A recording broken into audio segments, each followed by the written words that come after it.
पर चोट लग जाती है या जब भी व्यक्ति कार चलाता है और कार के झटके की वजह से उसका सिर बहुत बुरी तरीके से हिल जाता है, तो उसके ब्रेन के अंदर बहुत गंभीर चोट लग सकती है और जनरली लगती भी है, जिसका कॉन्सिक्वेंसेस ये होता है कि वो जल्दी ठीक भी हो सकता है, मतलब वो चोट जल्दी से ठीक भी हो सकता है कुछ दिन में, या व्यक्ति को परमानेंट डिसेबल भी कर सकता है।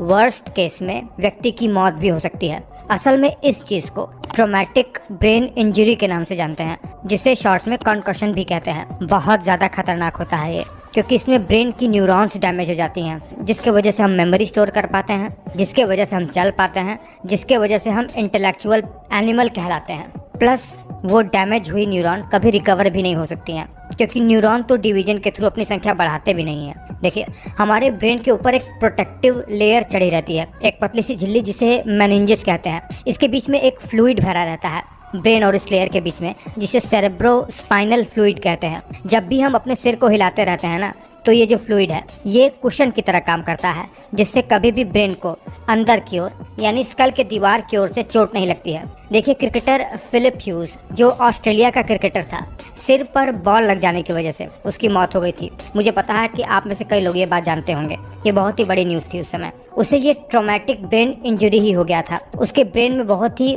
भयानक चोट लगी थी, जो उसके मौत का कारण बना।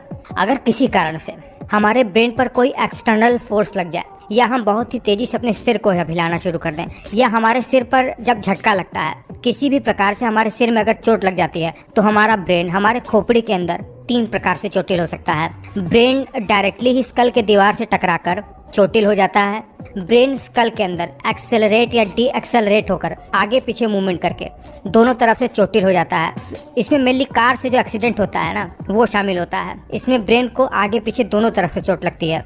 और तीसरा सबसे खतरनाक होता है shock wave traumatic brain injury, जिसमें बॉम्ब ब्लास्ट या फिर किसी भी प्रकार की जो तेज वेव ब्रेन से टकराती है, उसके वजह से ब्रेन को सीवियर डैमेज पहुंचता है। सबसे पहले तो इसमें ब्रेन के जिस एरिया पर ब्रेन इंजरी हुई है, वहाँ के न्यूरॉन डैमेज होने लगते हैं, और ये प्रक्रिया चोट के शुरुआत के कुछ दिनों से लेकर सालों तक चलती रहती है।